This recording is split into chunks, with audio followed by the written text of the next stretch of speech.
ମାଳରେ କାହିଁକି ରହିଥାଏ 108 ଦାନା? କାହିଁକି ରହିନଥାଏ 108ରୁ କମ୍ କି ବେଶୀ?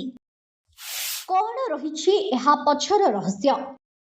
ଆସନ୍ତୁ ଜାଣିବା 108 ପଛର ରହସ୍ୟ।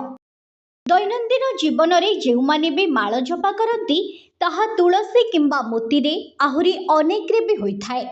କାହିଁକି ସେଥିରେ 108ଟି ଦାନା ଥାଏ?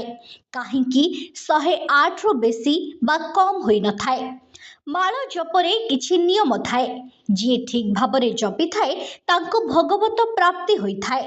ତେବେ ଆସନ୍ତୁ ଜାଣିବା 108 ପଛର ରହସ୍ୟ। ଧର୍ମଶାସ୍ତ୍ର ଅନୁସାରେ ବ୍ୟକ୍ତିଙ୍କୁ ଗୋଟିଏ ଦିନରେ କମ୍ ସେ କମ୍ 10,800 ଥର ମାଳ ଜପିବାକୁ କୁହାଯାଏ।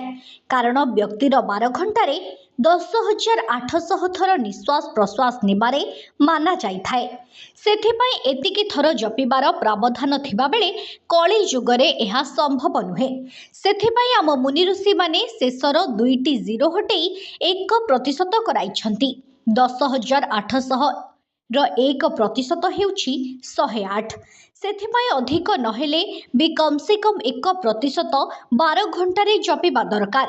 ସେହିପରି ସୂର୍ଯ୍ୟଙ୍କ ମାଳ ସହ ସିଧା ସମ୍ବନ୍ଧ ରହିଥାଏ। ସୂର୍ଯ୍ୟ ପୂରା ବର୍ଷରେ 2,16,000 ପର୍ଯ୍ୟାୟ ପରିବର୍ତ୍ତନ କରନ୍ତି।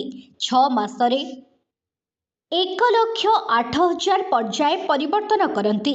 ସେଥିରେ ବି ଯଦି 3ଟି 0 କାଢ଼ି ଦିଆଯାଏ 108 ହିଁ ରହିବ। ଜ୍ୟୋତିଷ ଶାସ୍ତ୍ର ଅନୁସାରେ ଆମର 12ଟି ରାଶି ଏବଂ 9 ଗ୍ରହର ମିଶ୍ରଣରେ 108 ହୋଇଥାଏ। ସେଥିପାଇଁ 108କୁ ଶ୍ରେଷ୍ଠ ମନାଯାଇଥାଏ। ମନୁଷ୍ୟର ନିଶ୍ୱାସ ସହ ସିଧା ଭାବରେ 108ର ସମ୍ବନ୍ଧ ଅଛି ବୋଲି ଋଷିମାନେ ଅଧ୍ୟୟନ କରି କହିଛନ୍ତି। Bureau report 121 news.